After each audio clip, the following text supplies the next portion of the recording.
आज हम लोग पढ़ेंगे रेखा और कोण के बारे में। चलो देखो रेखा और कोण क्या होता है। सबसे पहले हम लोग यहाँ देखते हैं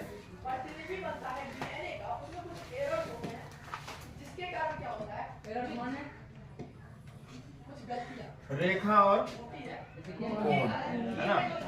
अब देखो यहाँ पे कलर चेंज कर लेते हैं।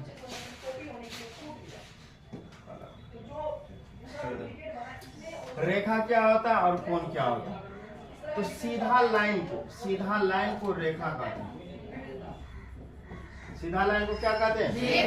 रेखा कहते हैं। और कोण जो होता है, दो रेखा जो आपस में मिलता है, दो रेखा जहां आपस में मिलता है उस जगह पे जो कोण बनता है उसे कोण कहते हैं। दो रेखा आपस में जहाँ पे मिल गया उसे, या जैसे मान लो ये मेरा हाथ एक रेखा है और ये एक रेखा है, इस तरह से हम मिलाए, ये मेरा क्या हो गया? कोण हो गया। अब देखो यहाँ पे पहले रेखाखंड के बारे में देखो। रेखाखंड क्या है? रेखा के जिस भाग के दो अंत बिंदु हो उसे रेखाखंड कहते हैं। रेखा के जिस भाग के दो अंत बिंदु निश्चित हो, दो अंत बिंदु, है ना, उसे हम क्या बोलेंगे?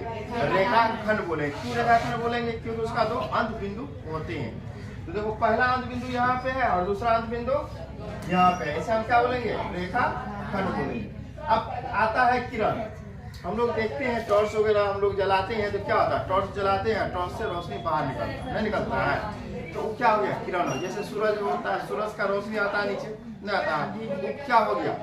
सूरज का रोशनी, वो हो गया क्या? किरण। तो यहाँ पे देखो किरण क्या होता है कि रेखा के जिस भाग का केवल एक अंत बिंदु हो, रेखा के जिस भाग केवल एक अंत बिंदु हो उसे किरण कहते हैं। किरण किसे कहते हैं?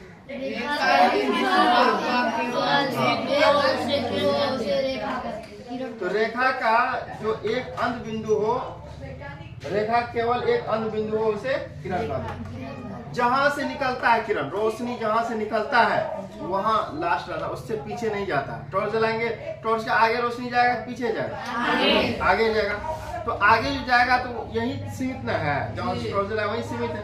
तो वही क्या होता है? एक अंत बिंदु होता है, बाद में दूसरा अंत बिंदु नहीं होता। तो जैसे एग्जाम्पल में देख लो, ये है ना,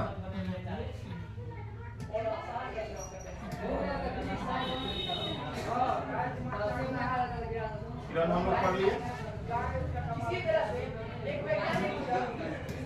अब देखो हम लोग जानेंगे संरेख और असंरेख, इसको भी लिखा दिए थे। संरेख और असंरेख क्या होता है? संरेख वह बिंदु होता है जिसपे बहुत सारा बिंदु आश्रित रहता है। जैसे मान लो कि एक बिंदु यहाँ है, एक बिंदु यहाँ है, एक बिंदु यहाँ, इसको जो हम लाइन खींचेंगे इस तरह से, तो बहुत सारा बिंदु से होके गुजरता है। एक, दो या दो से अधिक बिंदुओं जो लाइन जाता है उसे क्या बोलेंगे? संरेख बोलेंगे। देखो यहाँ पे दो से अधिक लाइन है कि चार लाइन है? कितना लाइन? कुछ बच्चा कल बोले थे कि दो ही लाइन रहेगा, एक ही लाइन रहेगा, नहीं, दो से अधिक लाइन हो तो उसे क्या बोलेंगे? संरेख बोलेंगे। देखो यहाँ ए और बी है ना, ए और बी, तो इसे क्या बोलेंगे? संरेख। अब यहाँ पे देखो एक बिंदु एम है, एक बिंदु क्या तीनों संरेख है? नहीं। एक से दो लाइन खींच सकते हैं? नहीं खींच सकते। क्यों नहीं खींच सकते? क्योंकि ए इधर जाएगा, इधर आएगा। देखो सीधा हुआ लाइन, सीधा हुआ लाइन, तो हमको सीधा चाहिए ना। ये क्या हो गया? असंरेख। क्या हो गया? आइए संरेख। तो पता चला संरेख किसे कहते हैं? एक लाइन पे जो दो से अधिक बिंदु हो उसे, दो या दो से अधिक बिंदुओं पर जो लाइन खींचा जाता है उसे संरेख कहते हैं। जो एक लाइन नहीं जिस बिंदु से खींच सकते उसे असंरेख। क्या इसमें लाइन खींच सकते हैं? नहीं। चलो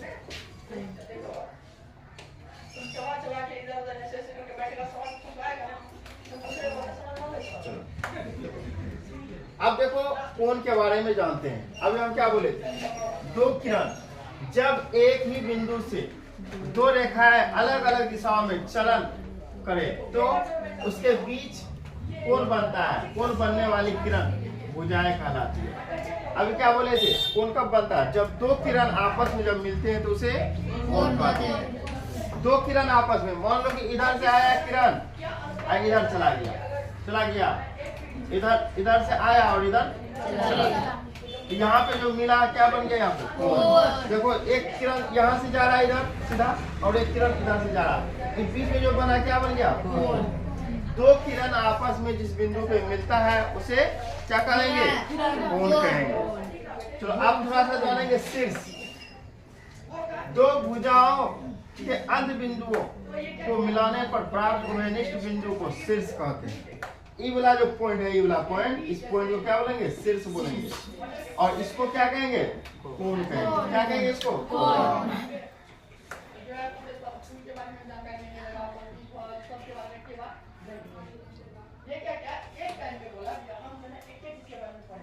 अब थोड़ा देखो शून्य कोण क्या होता है? Zero angle. कोण को एंगल भी बोलते हैं। क्या बोलते हैं? एंगल भी बोलते हैं। अब देखो यदि कोण बनाने वाली दोनों किरणों के बीच का झुकाव शून्य हो तो ऐसे कोण को शून्य कोण कहते हैं। कहने का मतलब है शून्य कोण का मतलब क्या होता है? दोनों का झुकाव क्या हो? शून्य हो। मान लो ऐसे देखो, अब मान लो इस तरह से हम लाइन खींचेंगे, ऐसे जाएगा लाइन, तब ना यहाँ पे कोण बनेगा थीटा। अगर हम कोण बनाने के लिए हम इसी पे एक लाइन इसी पे खींच दिए, दूसरा लाइन इसी पे खींच दिए, क्या कोण बनेगा? नहीं। क्या कोण बनेगा? नहीं बनेगा तो क्या हो गया? शून्य। जब कोण नहीं बना तो क्या हो गया? शून्य कोण। अब एक आता है न्यून कोण। क्या आता है? न्यून कोण। तो 90 डिग्री के कोण को न्यून कोण कहते हैं। नहीं समकोण कहते हैं उसको। न्यून कोण जो कहते हैं 90 से कम। देखो एक कोण इस टाइप से होता है ऐसे, इसको बोलेंगे 90 डिग्री, ये थोड़ा टेढ़ा है ना। और दूसरा हो गया समकोण, और इधर कर लो ऐसे, ये क्या हो गया? 90 डिग्री से अधिक, 120 डिग्री अधिक कोण। और इसको झुका लो ऐसे, ये हो गया 90 से छोटा 80 डिग्री, है ना। ये हो गया क्या? न्यून कोण। अगर हम एग्जांपल दें तीनों कोण को, इस तरह से हम हाथ इस तरह से किए हैं, ये मेरा हाथ देखो कौन सा कोण है? 90 डिग्री। बॉडी नहीं दिखा रहे हैं, 90 डिग्री बना रहे हैं, है ना जी। आप बताओ कौन सा कोण हो गया? 80 डिग्री। जरूरी नहीं 80, कोई भी डिग्री हो, इतना और मोड़ लेते हैं, है ना। तो कौन नाम बता कोण का, कौन सा कोण होगा? न्यून कोण। ए समकोण, आई अधिक कोण। बस यही होता है। चलो देखो, तो न्यून कोण क्या होता है? 90 से कम का मान वाले कोण को न्यून कोण कहते हैं। अच्छा 70 डिग्री कौन सा कोण है? न्यून कोण। न्यून कोण। 60 डिग्री न्यून कोण। 65 डिग्री न्यून कोण। समझ में आ गया? आगे बढ़े।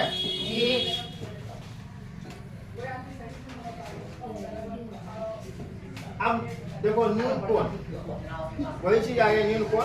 90 डिग्री से कम वाले कोण को न्यून कोण कहते हैं। अब देखो समकोण। क्या समकोण? 90 डिग्री का कोण को समकोण कहते हैं। 90 डिग्री कोण को समकोण कहते हैं। समकोण कहते हैं। देखो सीधा उसका अधिक कोण 90 डिग्री से बड़ा, है ना, 180 से छोटा को क्या कहते हैं? अधिक कोण कहते हैं। अब देखो एक आता है ऋजु कोण, बहुत इंपोर्टेंट ऋजु कोण। अब आता है कौन? ऋजु कोण। देखो अब ऋजु कोण क्या होता है? एक साधारण सी वर्ड में हम लोग कह सकते हैं ऋजु कोण को 180 डिग्री कोण को ऋजु कोण कहते हैं। 180 डिग्री कोण को ऋजु कोण कहते हैं। अब देखो कोई भी एंगल जो होता है किसी प्रकार से कोण करता है, देखो अगर ये एक क्या, अगर एक गोला है, इस गोला को हम बनाए, ठीक, इसमें कितना डिग्री कोण बनेगा? 360। कितना डिग्री कोण बनेगा? 360। अगर इसको हम आधा करें तो 180 नीचे। अगर इसको बीचों बीच, अगर गोला को हम बीचों 4 भाग बांटे तो 90, है ना। तो अभी फिलहाल ये लाइन के ऊपर है तो कितना डिग्री कोण बन गया? 180। साधारण सी बात याद रखना। तो 180 डिग्री कोण को ऋजु कोण कहते हैं। 180 डिग्री कोण को ऋजु कोण कहते हैं। चलो आगे बढ़े। अब आता है कि विरहत, है ना, कोण, जिसको प्रतिवर्ती कोण भी कहते हैं, विरहत कोण। अब इसे क्या था, जो कोण 180 डिग्री अंश से अधिक परंतु 360 अंश से कम हो उसे विरहत कोण कहते हैं। कहने का मतलब है, अब एक लाइन है, एक लाइन है, 180 बन गया, नहीं बन गया? अब 180 से बड़ा, 180 से तो बड़ा 180 से इधर आएगा ना, ये टोटल कोण घूम के आएगा ऐसे ऐसे यहाँ से, मतलब इस टपेगा यहाँ तक टपेगा, ये लाइन यहाँ मिटा दो तो थोड़ा सा ज्यादा ना हो, सीधा करेंगे तब ना 180 होगा, थोड़ा ज्यादा लेंगे तब ना 180 से ज्यादा होगा, लेकिन 360 से कम होना चाहिए, 360 से कम होना चाहिए। क्या कहलाएगा? बाहरी कोण या प्रतिवर्ती कोण कहलाएगा। आया समझ में? आगे बढ़े।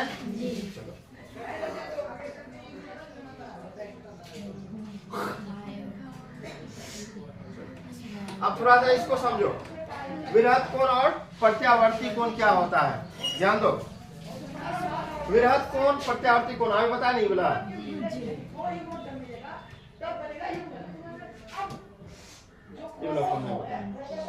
संपूर्ण कोण, कौन सा कोण? संपूर्ण कोण। एक संपूर्ण कोण 360 डिग्री का होता है। एक संपूर्ण कोण कितने डिग्री होता है? 60 डिग्री।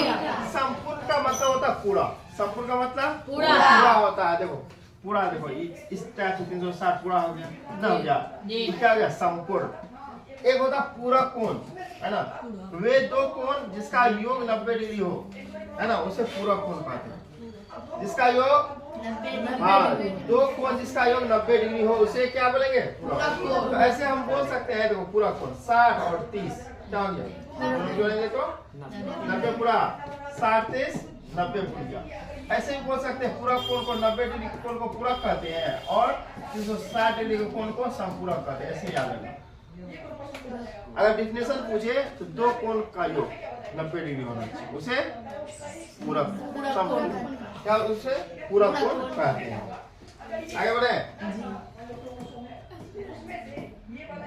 चलो थोड़ा सा बच गया। अब संपूरक कोण क्या होता है? देखो, वे दो कोण जिसका योग 180 डिग्री हो उसे संपूरक कोण कहते हैं। वे दो कोण जिसका योग 180 डिग्री हो उसे क्या बोलेंगे? संपूरक कोण। देखो, है ना, वे दो कोण जिसका योग 180 डिग्री, देखो इसका और इसका एक लाइन है ना, लाइन है, लाइन के ऊपर कितना 180 डिग्री होगा, नहीं होगा, उसे क्या कहेंगे? संपूरक कोण, है ना, संपूरक कोण।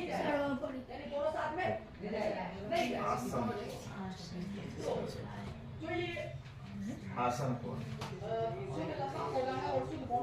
ठीक। चलो देखो आसन कोण क्या होता है? वे दो कोण, वे दो कोण जिसका शीर्ष उभयनिष्ठ हो और एक भुजा उभयनिष्ठ हो उसे आसन कोण कहते हैं। सबसे पहली बात, उभयनिष्ठ कहते किसे? बोलो, उभयनिष्ठ क्या होता है? उभयनिष्ठ उसे कहा जाता है जो दोनों में काम करे। उभयनिष्ठ उसे कहा जाता है जो दोनों में काम करे। जैसे मान लो कोई फुटबॉल खेलता है या कोई बैट बॉल खेलता है या कुछ भी खेलता है, एक तो एक्स्ट्रा प्लेयर रहता है, बोलता है कि दोनों तरफ से खेलेगा, पता है ना, इधर से भी खेलेगा और उधर से भी खेलेंगे। उसी प्रकार से मान लो अगर यहाँ एक त्रिभुज हम बनाया, एक त्रिभुज बनाया, इस लाइन को खींचे, एक त्रिभुज हुआ, एक त्रिभुज हुआ, तो इसका नाम दे देते A B C D। अब यहाँ पे बताओ, एक त्रिभुज का नाम A B C, A B D, एक त्रिभुज, दूसरा त्रिभुज B C D हो गया। अब ये जो है बीच में जो दो त्रिभुज को काट रहा है, BD। BD क्या हो गया? उभयनिष्ठ। BD क्या हो गया? उभयनिष्ठ हो गया। क्या चीज? BD। किसी को दिक्कत? उसी प्रकार से अब इसमें बताओ कौन उभयनिष्ठ? ई लाइन है, ई लाइन है, ई लाइन, कौन सा लाइन उभयनिष्ठ है इसमें? जल्दी बताओ।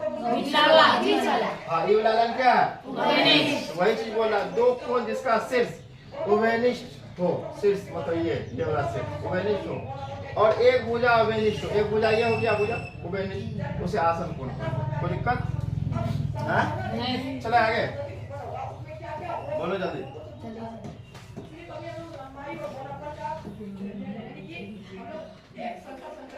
चलो अब आता है कोण का रेखिक युग्म। कोण का रेखिक युग्म। देखो रेखा के एक ही ओर बने दो कोनों का रेखिक योग कहते हैं। इसका योग हमेशा 180 डिग्री होगा। रेखा के एक ही ओर बने दो कोनों के योग को रेखिक योग कहते हैं। मतलब कहने का मतलब है कि कोई भी रेखा है, किसी भी रेखा को हम अगर बीचों बीच डिवाइड करें तो उसका योग कितना होना चाहिए? 180। मान लो ये रेखा है, एक लाइन खींचे। अब ये लाइन के अंदर हम ऐसे कोण खींच दिए, इस तरह से ऐसे कोण खींच दिए। एक बार इस तरह से ले लो, ऐसे हम कोण खींच दिए, खींचे। इसका और इसका योग 180 डिग्री होना चाहिए। या ये लाइन है, इसको हम ऐसे खींच दिए, इन दोनों का योग 180 होना चाहिए, है ना।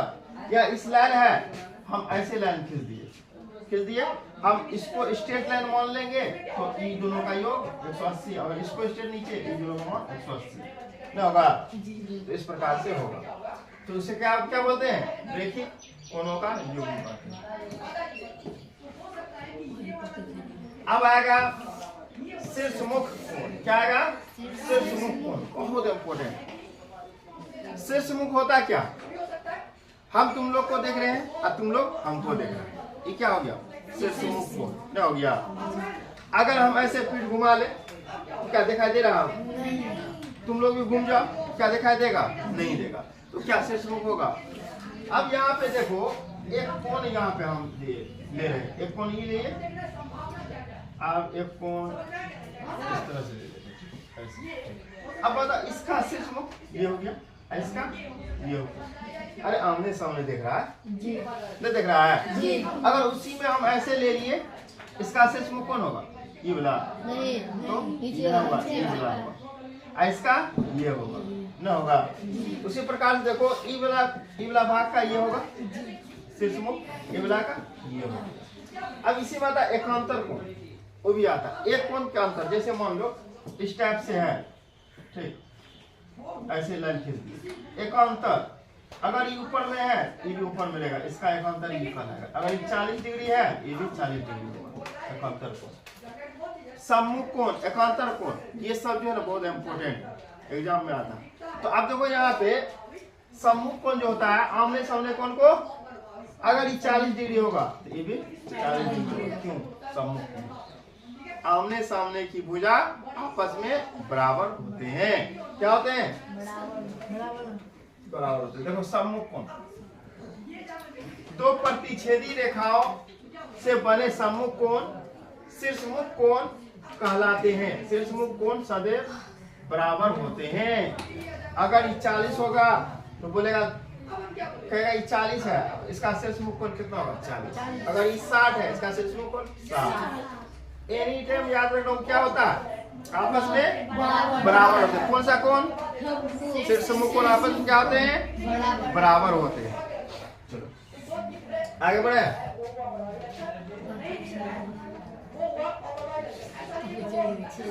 हाँ, प्रतिच्छेदी रेखा। चलो तो थोड़ा सा प्रतिच्छेदी रेखा थोड़ा समझते। प्रतिच्छेदी रेखा क्या होते हैं? वो तो डिफिनेशन लिखा हुआ है ना, हम खुद बोलते हैं। प्रतिच्छेदी रेखा उसे कहा जाता है जो एक रेखा दूसरे को काटे। दो रेखा आपस में जिस बिंदु पे काटता है उसे प्रतिच्छेदी रेखा कहते हैं। दो रेखा आपस में जिस बिंदु पे काटता है उसे, जैसे मान लो रेखा आया, रेखा जाके क्या कहलाएगा? प्रतिच्छेदी। ये रेखा गया, ये रेखा आपस में क्या किया? काट दिया। क्या कहलाएगा? चाहे ऐसे सीधा काटे या इस तरह से काटे, जैसे भी काटे, लेकिन कटना चाहिए ना। तो देखो, दो रेखा यदि किसी बिंदु पर काटती है तो वे प्रतिच्छेदी कहलाती है ना। क्या कहलाता है ये? तो बताओ, प्रतिच्छेदी रेखा क्या? प्रतिच्छेदी रेखा किसे कहते हैं? बोलो। हाँ, उसे प्रतिच्छेदी रेखा। तुम बताओ, प्रतिच्छेदी रेखा क्या? हाँ, दो रेखा यदि किसी बिंदु पर काटती है उसे प्रतिच्छेदी रेखा कहते हैं। ठीक, बोलो। अब देखो आगे बढ़ते हैं।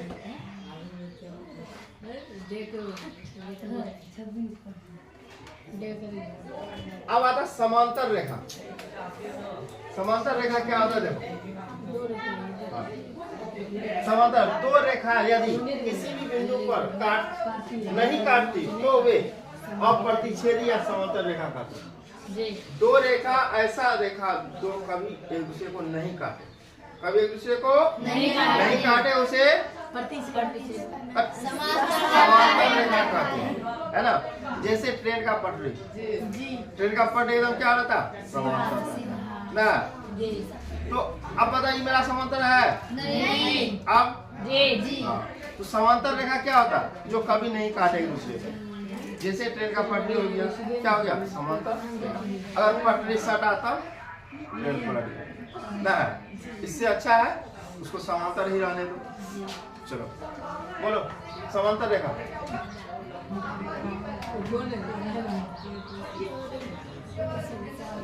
बताओ समांतर रेखा। दो रेखा यदि किसी भी बिंदु को नहीं काटती है वो समांतर रेखा। बोलो एक पॉइंट याद रखना दिमाग में एनी टाइम, जो रेखा एक दूसरे को काटे वो प्रतिच्छेदी, जो एक दूसरे को नहीं काटे समांतर। क्लियर? आगे बढ़े। जी कुछ पॉइंट्स है इसको देख लेते हैं।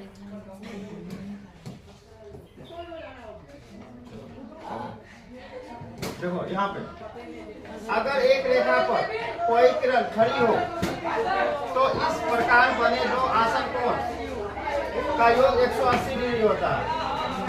इस प्रकार बने आसन कोण का योग कितना होता है 180 डिग्री होता है।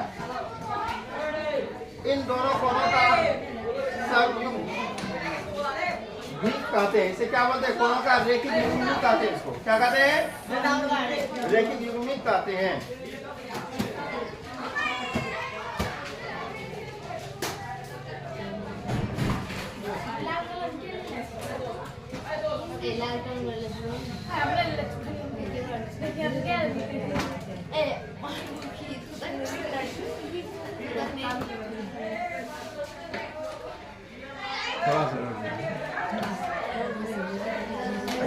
चलो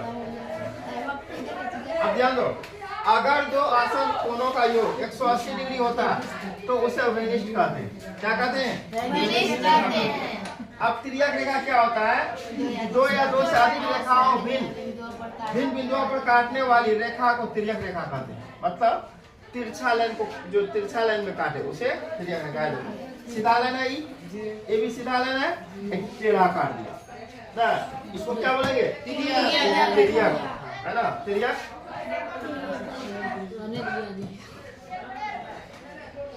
अब देखो बाहरी कोण क्या है? बाहरी कोण। बाहरी कोण क्या होता है? जिस कोण के सम्मुख कोई भुजा न हो उसे बाहरी कोण कहते हैं। सम्मुख मतलब कोई भुजा नहीं हो, सम्मुख है ना बाहर है। ये हो गया बाहरी कोण, ये भी हो गया बाहरी कोण, ये भी हो गया बाहरी कोण। मतलब बाहर में जो रहता है उसे क्या बोलेंगे बाहरी कोण। क्लियर हुआ? बाहरी कोण समझ में आया? अब चले आगे। बस थोड़ा सा और दिया। चलो देखो अंतः कोण, दो रेखाओं के बीच में बना कोण को अंतः कोण कहते हैं। दो रेखा के बीच में बना ना अंदर में कोण, ये भी अंदर में बना कोण, ये भी अंदर में बना कोण न बना, इसे क्या बोलेंगे अंतः कोण। अब थोड़ा सा आगे है संगत कोण। देखो संगत कोण क्या होता है कि नहीं कहता है कि हम अकेले जा रहे हैं घूमने के लिए, तुम भी चलो साथ। बोलता हमको पैसा नहीं है कैसे जाएंगे, तो बोलता है कोई बात नहीं है, जब साथ ये है तो चलो हम ही खर्चा करते हैं, साथ में चलो, है ना। तो साथ में जाता है तो सब आदमी मिलके घूमता है, दोनों नहीं घूमता है तो क्या हो गया संगत। नहीं कहता तुम अच्छा संगत करेगा ना तो अच्छा सीखेगा, अगर खराब संगत करेगा तो खराब सीखेगा। तो संगत का मतलब क्या? साथ, साथ में रहना। तो उसी प्रकार से देखो यहाँ पे देखो साथ में है, साथ में, इसे क्या कहेंगे संगत। क्या कहेंगे इसे संगत। समझ में आया? चलो एकांतर कोण, अभी जस्ट बताया था एकांतर कोण। इससे पहले एक कोण के अंतर को, एक कोण के अंतर को एकांतर कोण कहते हैं। एक कोण के अंतर को एकांतर कोण कहते हैं।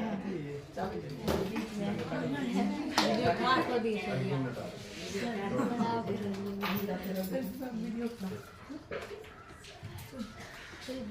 वही बात मैं कह रहा हूँ। हाँ। एक अंतर अंतर कोण देखो, ये क्या है? एक कोण का अंतर को एकांतर कोण कहते हैं। आप देखो आगे,